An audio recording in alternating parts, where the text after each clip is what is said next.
Hello there, Derby travellers, breaking into programming across the Speaker Network. We're standing by to go live to the nation's capital, where Scott Morrison is about to address. Good afternoon. I'm joined by the Minister for Education and the Attorney General as well, who will be making some announcements on some critical areas as a result of some of the decisions we've been taking and the work that is being done. But before I do that, I'd just like to run through a few things. 10 weeks ago, this week, ahead of the rest of the world, Australia listed the coronavirus as a disease with pandemic potential under our Biosecurity Act following the outbreak of coronavirus in Wuhan, China. We stood up our Incident Response Centre at that time, and I visited on the 22nd of January. Some of you joined me there on that day. We set up quarantine facilities soon after that on Christmas Island and ultimately later in Northern Territory, and we repatriated families and individuals from Wuhan, China, who had been affected by that initial outbreak area. The expert medical panel was stood up and has met every day since the 31st of January. On the 1st of February, we started closing the borders to visitors coming from mainland China, and one of the first countries in the world indeed to do so. The Chinese Australian community did an amazing job in those early days of the spread of the coronavirus. They have been an early example to the rest of the country as the broader implications are now being experienced and the measures that have been taken. They showed all Australians back then how to do this, and I want to thank them very, very much for the example that they set in those early phases. Containing and limiting the spread of the virus that had come from China in those early days was incredibly important and has put Australia in the position that we have been in now for these many weeks, where we've been able to get ahead of this more so than many other countries around the world.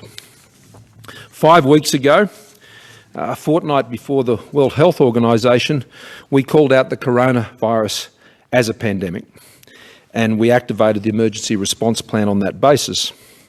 Further border closures and measures were announced and implemented. 3 weeks ago, our first economic package was released, and that has now been scaled up, as you know, just in terms of fiscal measures of the Commonwealth, to some $200 billion, with the Reserve Bank and the Australian Office of Financial Management adding a further $105 billion to that total through their support of liquidity in financial markets. The National Cabinet was formed soon after that and started to put in place the many social distancing and other restrictions, and they've been upgraded ever since. Today, emergency powers are in place across all the states and territories and at a Commonwealth level, with a very clear message when it comes to the measures we need to have in place to continue to save lives and to save livelihoods. Stay at home. Unless you're out there exercising, getting medical care, you're going to work or education. These are important, or getting things that you need at the shops. These measures are being implemented as was agreed by the National Cabinet, by the states and territories, with the enforcement arrangements that they believe are necessary to ensure that those social distancing and other restrictions are effectively implemented in their states and territories according to the circumstances in their states and territories.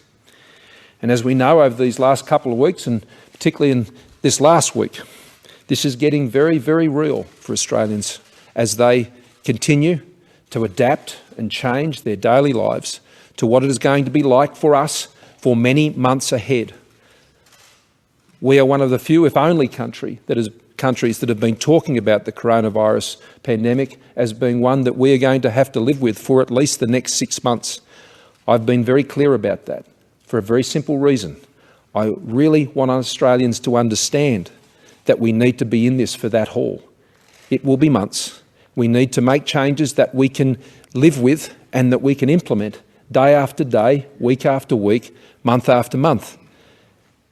And so making your changes to your daily lives and how you do things and the other changes that have been put in place, we have sought at all times to make them sustainable, to make them scalable. Because this gives us the opportunity, as this happens, to prepare more and more and to strengthen the position we're in. So we can get more ICU beds in place, so we can get more PPE, that personal protection equipment, installed, that we can get more ventilators, and then we can even better prepare our community for the changes and impacts that will come. We are slowing the spread.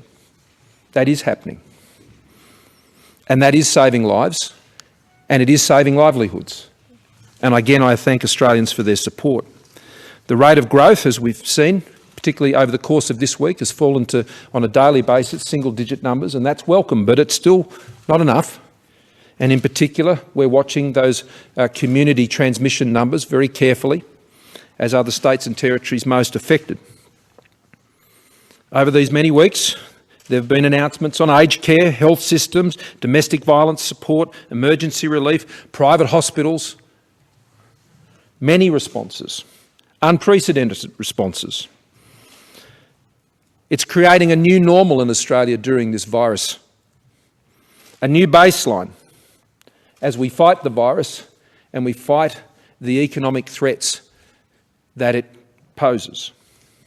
Today we are making further announcements.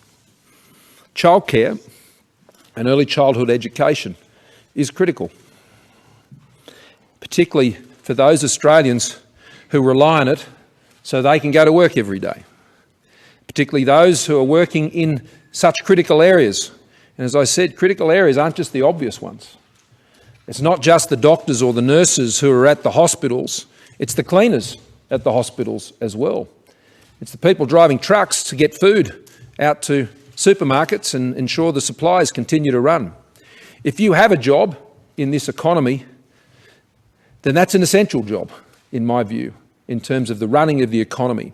And it's important that all those parents who have children, that they get access to the childcare and that those facilities will be there for them in the many months ahead. The Education Minister will take you through the specifics, but what we will be doing is we'll be ensuring for those parents who are still in that position where they are needing that childcare, it will be free. And we'll be putting in place support arrangements to the childcare facilities, some 13,000 of them, to ensure that they'll be able to remain open and be there for those parents to ensure that they can do what they need to do each day. Just like it's essential that those schools that are out there, that they can take the children they need to take each day from those same parents so we can continue running Australia each and every day. In addition to the issues that we've been addressing in the childcare area, which the Education Minister will go into in more detail now, the Attorney-General has been working closely with the union movement. I spoke to Sally McManus again this morning, and I want to thank her for her engagement in what is a very difficult time. They understand that, and I thank them for the way they've engaged in that discussion. There are no blues teams or red teams, or there are no more unions or bosses. There are just Australians now. That's all that matters. An Australian national interest and all Australians working together, and I thank all of those who are coming together in that spirit, and that will be very important as we move to put in place the arrangements we are for this JobKeeper program and the many things that relate to that. And so the Attorney-General has also been working with Fair Work and others to ensure some very constructive and flexible arrangements are being put in place to get through all this. Parliament will return next week on Wednesday to pass the measures that we've recently announced. I'm meeting with my senior leadership tonight with the opposition. There has already been briefings that have taken place with the opposition. They've been putting forward their views, and we're working through that. The drafting is taking place each and every day until very late in the evening. But we now need to make the changes that have been made work. That's so important. There is a new normal here in Australia, and it's one that we now need to get used to and settle into for that haul over the next 6 months. That is something that will go against the grain for so many. But we adapt. We can change the way we live, but it doesn't change who we are. And what I've seen from Australians in so many cases is exactly that sort of attitude. While we have to be isolated, we can still remain connected, and Australians are finding innovative ways to achieve that. And I think that's tremendous, because through all of this, we must always maintain who we are as a people, our character, our principles, our values, and to live them out. We are a strong society. We are a liberal, democratic society. And as I said in the House, we will demonstrate to the world here in Australia how such societies can deal with these sorts of challenges our way, the Australian way. So stay positive, Australia. Stay connected. Stay strong. We will get through this together. Dan. Thanks, PM. And as you've said, we want all parents who have to work through the coronavirus pandemic to be able to make sure that their children are getting the care that they expect and they want their children to be getting. So that's why we'll be moving to a different childcare system as of Sunday night. It will be a system which will mean parents will get their children cared for free. What we will be doing is turning off the old system and going to a new system which will provide that relief to parents. And can I say to all those parents, what we want to do by doing this is ensure that your childcare centre will remain open so that you know where you normally take your child to get cared, that will be there for you, so that you're not looking to have to go to a new centre, that you do not have the worry and the concern about trying to look for new care for your children. The way it will work is that we will look at what 50% of the fees up to the rate cap were in the fortnight before 2nd of March, and we will pay you that amount on a fortnightly basis. We will also make sure that it is calibrated with JobKeeper. Now, 60% of the wages, 60% of the costs of a childcare centre are the wages. So with JobKeeper, we are helping support the sector to the tune of over $1 billion. With this payment, we will be helping the sector to the tune of $1.6 billion. And this will enable the sector to make sure that they remain open and are providing this care for parents for free. Now, there are some conditions that we're asking if the sector are to receive these payments. The centre must remain open. It must provide care for those parents who need their children cared for. They must also seek to re-enrol those parents who might have dropped off. So if they need care, they can get that care as well. And to help and assist with that, we're backdating to the 23rd of March the requirement that the sector must pursue from parents a fee. So we're waiving the gap fee for parents going back to the 23rd of March. So the hope is that now all parents who need will get the care they want, and those who have sought to disengage from the childcare sector will re-engage with the sector. I want to thank the childcare sector for the cooperative way they've worked with me and worked with the government as we have devised this new way of payment. Obviously, we've had to calibrate this after we knew the settings of the JobKeeper payments, so we could ensure that we got the balance absolutely right to keep the sector functioning and viable through the next 6 months. Thank you, Dan. I'm going to ask the Attorney now to update on the issues relating to industrial relations. Thank you, Prime Minister, and thanks to everyone present. So the Prime Minister's asked me to give you a summary of some of the changes in industrial relations and workplace relations that have occurred over the last 3 weeks, and to highlight some possible next steps in that regard. So behind the scenes, in a quiet and cooperative way, there have been a series of reforms to modern awards and the IR system. That's been done cooperatively and quietly, but it has been utterly critical to saving what I believe to be tens of thousands of jobs. And it's probably fair to say that there's been the type of change in 3 weeks inside the award system that you might otherwise wait 30 years to see.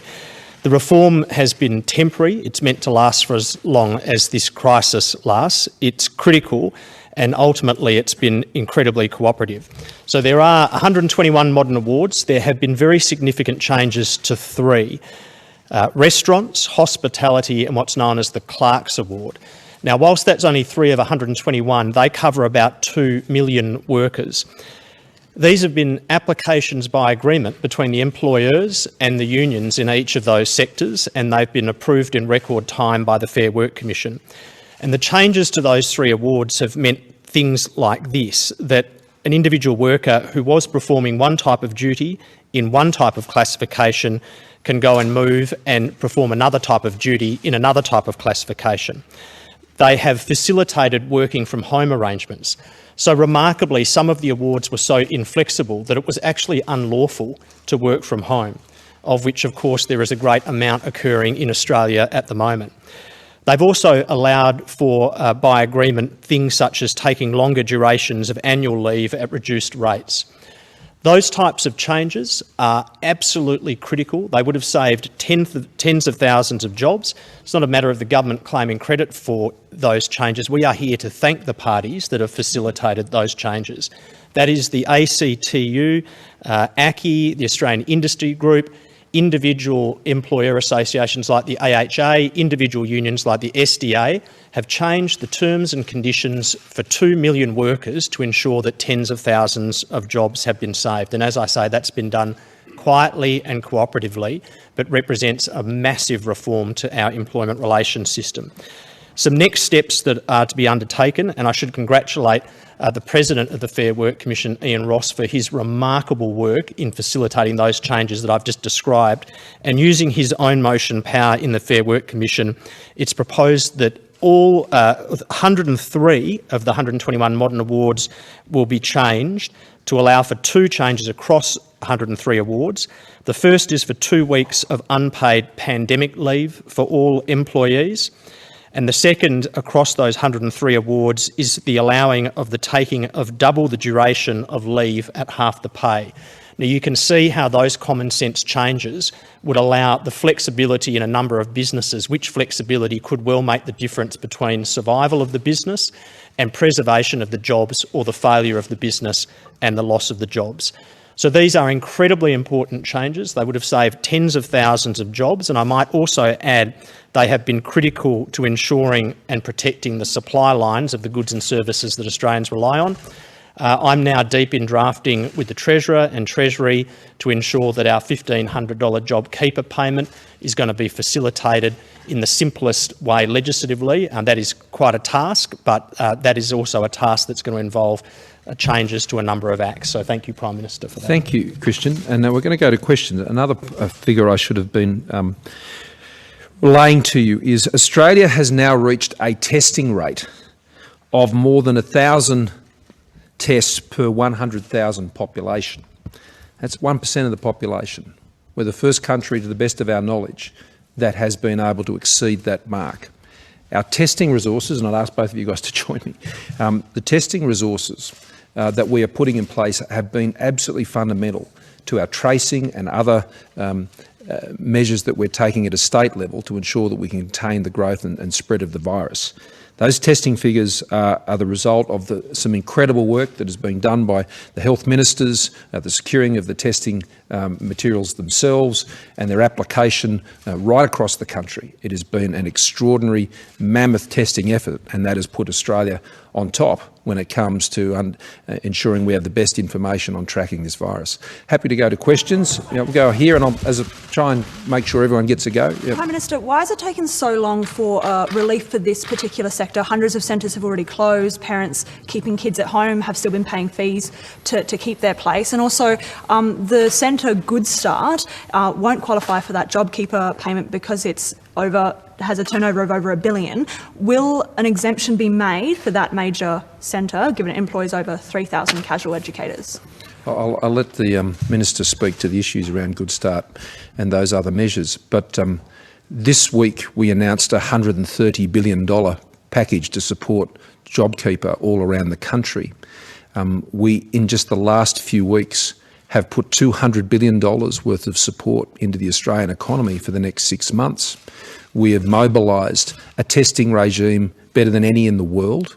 We have put additional resources at record levels into our hospitals, into our private hospitals, into our aged care facilities, and we've been working through these issues each and every day. No government in our history has moved more quickly to deal with the resourcing needs of the Australian people than the one that is leading Australia through this crisis. Dan. Thanks, PM. And we had put measures in place. We'd lifted the rate of absence days from 40 to 62. We'd also asked all those centres who were suffering as a result of parents withdrawing to put into submissions to the childcare fund, and we're looking to see what additional financial assistance will be provided as well with that fund. But the key thing was we needed to put in place a new system to deal with what was occurring. Now, the old system is quite a complex system. It was drafted for a pre-pandemic time. What we needed to be able to do with reductions in attendances is look at how we could put in place a new system which would adjust for that. And that required looking at ways to do that outside the current legislative framework.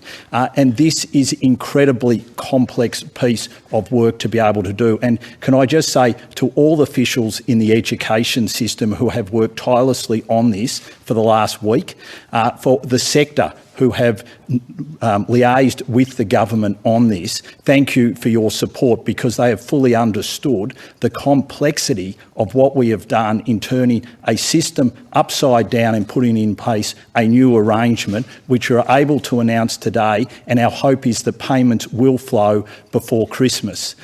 Now, when it comes to Good Start, they have over $1 billion in revenue.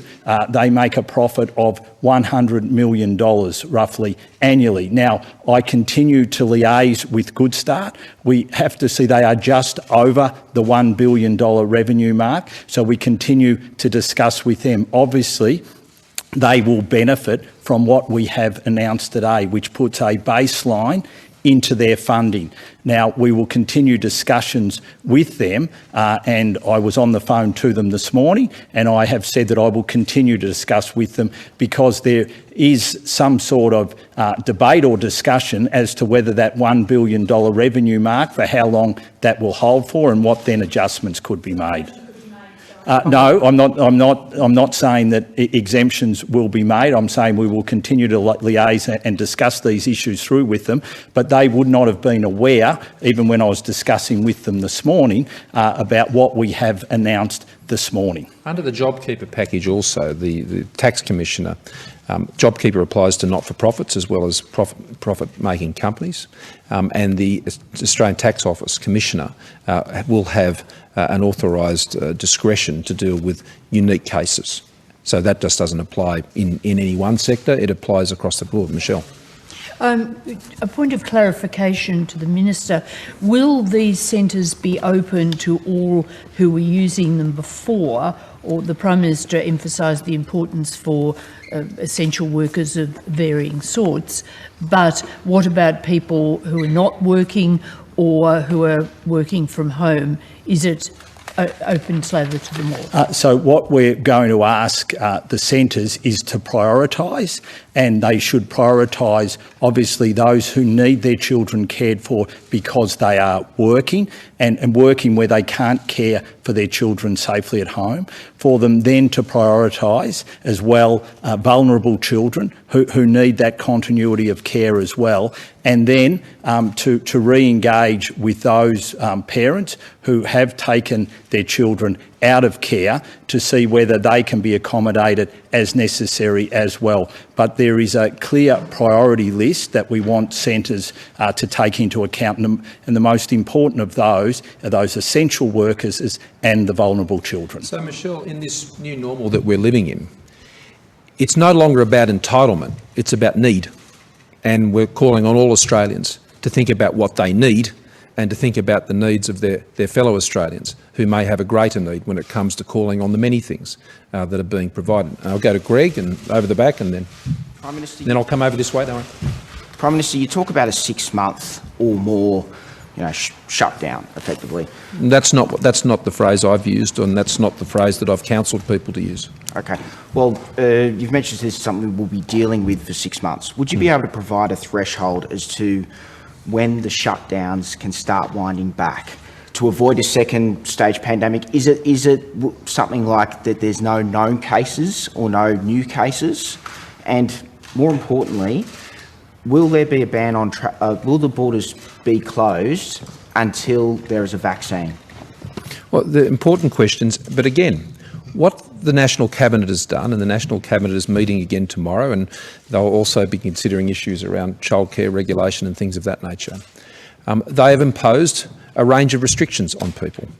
I wouldn't use the phrase that you are, and again, I'd encourage people not to use that phrase, because that can only, I think, encourage people to think that there aren't food in the shops and things of that nature. So that's the basis of why I encourage media not to use that word. So I'd ask you to cooperate by doing that.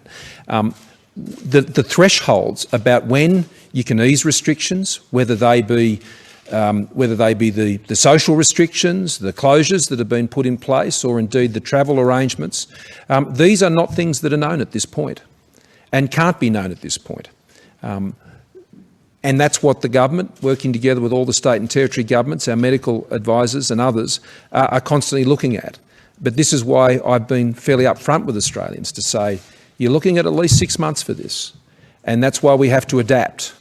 And I can assure you that if any of these restrictions were not necessary from a health point of view, and if there was the ability to ease them without compromising the nation's health, and indeed risk what you've noted as being a taking off of the virus again, well, we'd have to be very careful about that. That's why I counselled that going into this, that the restrictions we put in place have got to be restrictions that we can live with each day. There were many others who advocated much stronger measures. And I did say, you need to be careful what you wish for, because we have to live with it for 6 months. And it's important that as a country and the governments of the country, working together with the states and territories, that the way we implement these and we work together means that people can live with them each day, because we want Australians to be able to keep doing it. And we don't want that frustration to become so much that they might otherwise walk away from the measures that we already have. So this is a partnership between governments and the public. It's a partnership to do things that are sustainable and to make the changes in a manageable way. And as I said, we are fighting a war on two fronts. We are fighting this virus, and we are fighting the economic threats that it carries for us. And to do that, we have to get the balance right between all of these measures. We are watching the data very, very closely. And we will see cases obviously continue to rise. No one is saying that won't occur. But it's the pace and rate of that growth that is important. And one of the key focuses of all countries around the world, and the G20 leaders meeting we had the other day, was we're all investing everything we can to find that vaccine, but not just the vaccine, but to improve the treatments that are available, the antiviral treatments. And there are some promising signs in a number of these. And we'll continue to work with other countries along those lines. Now, over here, yep, up the back. Prime Minister, when you say childcare will be free, is this free for all parents, or is the existing means testing arrangement still in place? Dan? Yeah, no, the existing means testing arrangements are no longer in place. So what this means is that we want everyone to be able to access care who is working during this 6-month pandemic. The cruise industry in Australia is worth $5 billion. The cruise ship industry. Yep. We've had New South Wales Police Commissioner in the last few days threaten to send the Navy out to kick out cruise ships off the coast. We've had him say that they shouldn't get treatment because the companies don't pay tax in Australia. Overnight, Trump actually said that people on cruise ships deserve to be treated humanely. Where are you sitting on this issue, and is that damaging rhetoric from the New South Wales Police Commissioner hurting our ability to get Australians who are stranded off the coast of the US home as well? Well, the cruise ships that are off the coast are being managed by the New South Wales government, and they have the authorities that they have to deal with that. And I understand some of them were visited for the purpose of health checks and very, very recently. The principles that we've had in place haven't changed, and they've been applied consistently. if there are people who are sick and need health care, then whether it's a foreign national off our shores who is in need of that, or an Australian somewhere else who is in need of that, then countries have been respecting that, and that is the position of the Australian government. And that has been respected and that has been honoured, as recently as we've seen in Western Australia with the cases that are there. That we are provisioning those ships so they'll be able to move on their way, and that's what we'd be encouraging them to do, and the states will continue to manage those issues with the authorities that they have. Yeah. The messaging here might be confusing for some parents. They were told to keep their kids at home, now they're told to send them to childcare. What's the actual preference? No, I don't. Well, I disagree. What we have always said, and the health advice has been very clear, and it has not changed. There is no health risk to children going to school or going to childcare.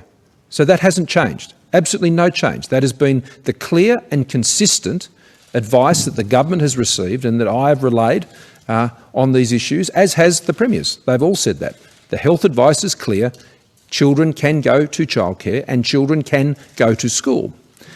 What schools have moved to largely now, and will continue to, is a dual model of providing education, of both distance learning for those children who can have an appropriate environment provided at home for them to do that, and where there are parents who can't do that, either because they are working and if you've got a job, that's an essential job, then they need the ability for their children to go to that school. And we've had great cooperation from the teachers' unions, from the schools, are ensuring that no child is being turned away on that basis. Now, what we're doing here is ensuring that the same arrangements exist for childcare centres, so people who have those jobs won't have their livelihoods put at risk. I don't want a parent to have to choose between feeding their kids and having their kids looked after, or having their education being provided. This virus is going to take enough from Australians without putting Australian parents in that position of having to choose between the economic well-being of their family and the care and support and education of their children. I won't cop a situation where a parent is put in that place with their kids. Now we're going to come over here, Phil. Regarding the airlines, the government has said it doesn't want to... Sorry, I couldn't hear you over all the shutters. Regarding the airline industry, the government has said it doesn't want to accede to that request by Virgin for a loan.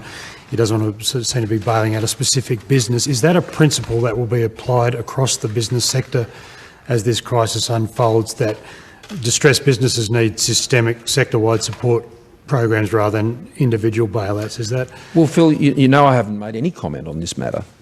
What I can only point to is the decisions that the government has made, and those decisions have been made on a sector-wide basis. Yep. Prime Minister, you may have heard a call from the opposition today saying that backpackers that are qualified nurses, maybe from the UK or whatever, that their qualification should be fast-tracked. In other words, they should be absorbed into the system as soon as possible. Do you agree with that? And one other question, what keeps you awake at night with this crisis? We see these images from New York, from London, really distressing images. And what sort of discussions do you have with your family about it? Well, look, just remind me of the first part of it again. The nurses, foreign nurses. Yeah. Well, as you know, we moved several weeks ago to ensure that student nurses could have their hours relaxed, and I think from memory there was about 20,000 in that category, to ensure that they could be made available into the health system, and that's been important.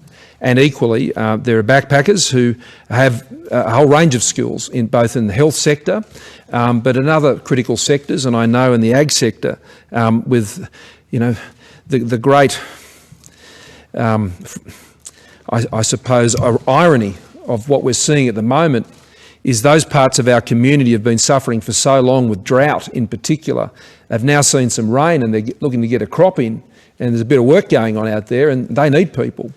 And we have to be careful in how they access workers, that we don't basically pick up the virus from the cities and transfer it to the regional parts of our country, which are for now less affected. And we're working on that issue right now, I've got to say, with the NFF and a few others, to ensure we can deal with some of those labour needs out in the agricultural sectors. But those who are here as backpackers, they also work in areas of not just healthcare, but in disability care and aged care and a range of different care settings. And they're an important part of that service. So we are looking at how we can ensure that they're better utilised during the course of this current crisis. And there's more work to be done there, and the acting immigration minister is working on those issues as we speak. Mal. Oh, sorry. On the other issue, look, to be honest, I'm pleased that my family's with me. They've joined me in Canberra, and that's a great comfort to me, and I hope it's a comfort to them. But they sustain me, and we're just like any other family, I suppose, in many other respects. You talk to your kids about what this means, and I suppose the really difficult issue for all of us is trying to imagine the world on the other side of this, and to give your family some positive and encouraging news about how amazing Australia is and how we all come out of this. And I think back to my grandmother and how she lived through the Depression.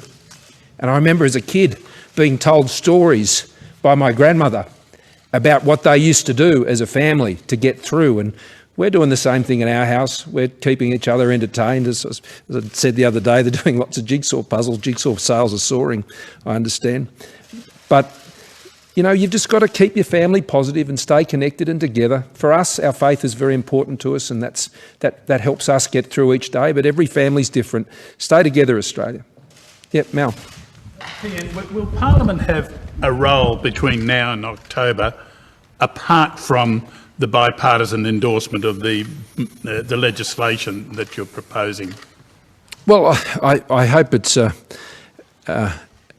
Parliament will continue to do its job as it's called on to do in terms of passing legislation, and whether that's given bipartisan support ultimately, we'll find out next week. But the initial responses from the opposition have been very positive, and I thank them very much for that, and we'll have further discussions about that. We've also already had discussions with the opposition through what will now be our weekly meeting for them to raise issues, and we've already got arrangements with them in terms of expenditure and how particularly the Finance Minister's advances are being utilised and things of that nature.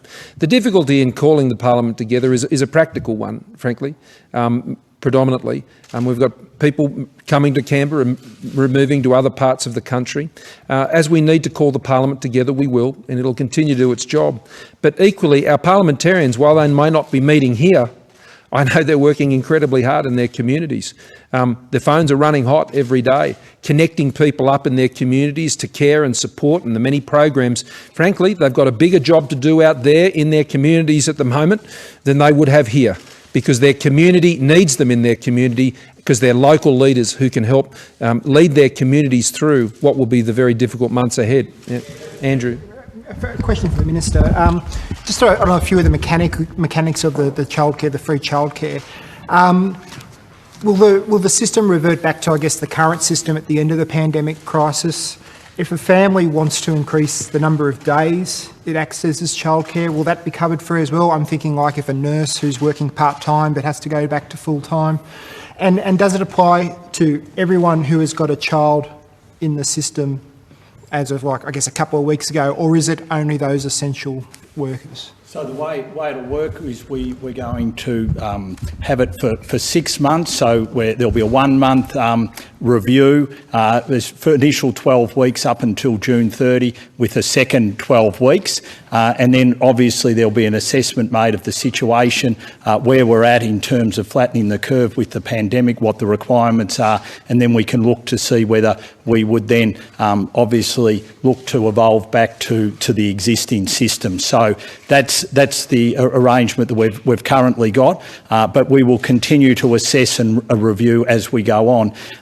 Obviously, all those people who are connected currently to a childcare centre, we want them to be able to get access to that centre. And for those who need to up their hours or up their days, obviously that's a discussion that they're going to have with their centre themselves. But what we do want, and as the PM has said, we want everyone to use common sense in this area. We want people to understand that the priority will be given to those who need to be working. The priority will be given to those who can't care for their children. Just behind you and then to you. So will parents get their fees covered if their kids are absent? And the other question being just how will the payments be made? Is it through Centrelink? Is it through the centres? No, the payments will be made to the childcare centre. So what we're doing is we're changing the way the system works. So as of Sunday night, we're going to be asking all childcare facilities to be finalising all their existing fees and getting them into the system currently this week. And as of Sunday night, we'll be turning that off, and then we'll be making fortnightly payments to centres directly, because they're the ones that we have to. They're the ones we have to underpin the viability of. Shane, just with the parents, if their kids are absent, will they still be getting their fees covered? So what we've said for those parents who have removed their children from childcare, going back to the 23rd of March, centres have the ability to be able to waive the gap fee dating back to the 23rd of March. Okay, Shane. PM, you've mentioned you've spent, or planning to spend at least $200 billion. I think you've announced an extra $1.6 billion today. Have you and the Treasurer started putting to your mind how you're going to pay for that? Does that include revisiting policies such as franking credits? And has it come to your mind that the senior public service and yourselves and Cabinet have to consider a pay cut, given that what's going on amongst many other businesses, including here? Well, of course, we've given great consideration to the capacity of the Commonwealth to support the announcements that we've made, and that has been done on the advice of our Treasury officials and working closely with the Australian Office of Financial Management. And this is going to put a great strain on the country, clearly, but it is one that is absolutely necessary given the circumstances that we face. But we have still been, even in these unprecedented announcements, we have exercised a discipline and a measure in this. We are very conscious of the size of these commitments and what can be done. That's why I said the other day, there'll be some who'll think it's too much and some who think it's too little. And what we have done is sort to calibrate these commitments consistent with what the country will be able to withstand. And no, we're not reconsidering franking credits and these sorts of things. I mean, ultimately, when we come out the other side of this, then obviously we're going to have to address the many challenges that we've taken on. One of the important principles, though, Shane, that we've put in place is to ensure that the measures are temporary and they do not provide long tails of expenditure. Now, as we know, and it's an observation, it's not intended as a criticism, it's just learning from history. When we went through this last time, there were long tails on expenditure and there were structural changes to expenditure. There are not structural changes here, whether it's what the Minister for Education, Dan, has just outlined to you, or what the Attorney-General was outlining in terms of industrial relations. There is a snapback to the previous existing arrangements on the other side of this. And so there is an intensity of expenditure during this period. And then we have to get back to what it was like before, and then we have to deal with the burden that will be carried out of this period of time. And on the last matter, we'll put the freezers in place. Yep, here, and then we've got 1, 2, and I think there was one up the back, and then we'll have to call it quits. PM, do you think it's time the banks cut their dividends now, as they've been forced to do in New Zealand this morning? And also, secondly, is there anything the federal government can do to incentivise state governments to pass on land tax waivers to landlords to help them with their negotiations with tenants? Well, on the first one, it's a matter that's been considered by the Council of Financial Regulators, and that's not a move that has been decided at this point or has been considered necessary at this point. And I'm aware of the decision of the New Zealand agencies. At this point, the Australian government, and in particular through our financial regulators, we have not received that advice to move to that level. When it comes to dealing with the tenancy issues, this has been a keen focus of the work of the National Cabinet over the last week or so. And I want to thank, whether it's the retailers groups, the landlord groups, the banks and others, they've all been engaging very constructively in how we can deal with this very difficult issue of particularly a retail tenant in the majority of cases, who has had to either shut their doors or have had a significant reduction in their revenue Now, they're obviously greatly assisted by the two measures we've most recently put in place, both the JobKeeper arrangements, but also the cash flow arrangements we put in place prior to that, which can provide up to $100,000 to these businesses. But there will be quite a significant disruption to that normal tenancy arrangement. And what we are seeking to do, working with the states, is to ensure that there are the appropriate incentives in place for landlords and tenants to get together, particularly those who are under great stress. Anyone who's part of the JobKeeper program is already defined as that. And I would urge landlords and tenants to work this out. They're going to need each other on the other side. They're going to need each other they're going to need the premises, and the landlord's going to need the tenant. And so they need to, I tell you what the great incentive for a landlord is. If that tenant goes bust and can't pay rent, then they've got no one paying rent, and they'll be looking for a tenant in a very bad market 6 months from now. So my advice to landlords is sit down with your tenants and work it out. Yep, right up the back. A question for the Education Minister. How will these measures announced today affect after-school services? A lot of providers have already closed, given learning going online. Those after-school services will be able to look at these new measures that we've put in place, and if they can start up, then we would encourage them to start up. Can I also say there is also measures as part of this for those offering vacational care. The way that arrangement will work is that we will go back to the Term 3 holidays of last year and look at what payments were made there over those vacational period, and then we will be able to offer assistance to those who are offering vacational care.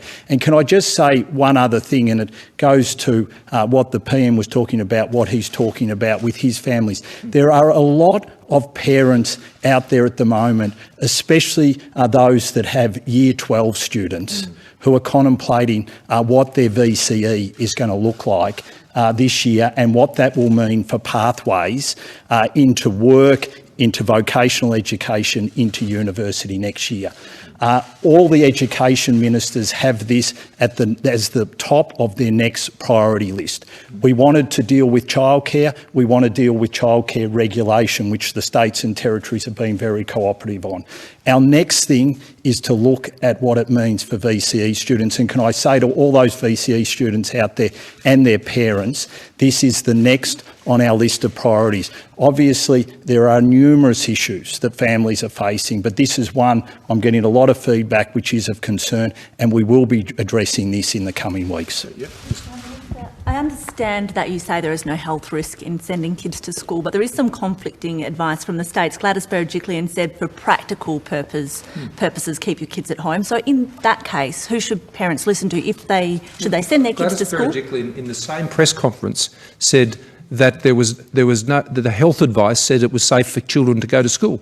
So my simple point was the health advice has been very clear, and the New South Wales Premier has made that point. Now, since that time, I mean, this is a rapidly evolving situation, and Dan just made the point that the groups of ministers around the country are dealing with these issues like a production line of issues that they need to address day in, day out. And where we are at now at schools is many of them are already moving to distance education, but no child is going to be turned away at a public school or at a private school if that's what their parents need for them to be there. And so parents can make common sense choices based on their own arrangements. Schools will be doing the same, and I think that's the best way to approach the situation. Now, we've got one more up the back and then we'll have to call it a day. On childcare, Minister, I just want to ask about that 50%, pegging it at 50% of the pre-coronavirus daily fee cap. By doing that, even when you take into account the JobKeeper payment on top of that, there's going to be a reduction in revenue to these childcare centres from before the coronavirus crisis struck. So do you accept that there is still going to be staff losses from within the sector, and what can be done for those people? No, what we're doing is we're completely recalibrating the way the childcare sector will operate. And what you can't do is compare apples with oranges. And if you look at the data, and when you put JobKeeper in there, our view is that we are providing additional support to the sector, and that in providing that additional support to the sector, what we're saying to them is we want you to remain open and we want you to prioritise those essential workers, and as the PM has said, that's anyone who's out there working, those vulnerable children, and then to look at re-engaging with those who have taken their children out of the sector. Well, I want to thank everybody. The National Cabinet will meet again tomorrow. We'll be considering a range of matters. If there are issues to report on following that meeting, then we'll do that under the normal arrangements. Thank you all very much.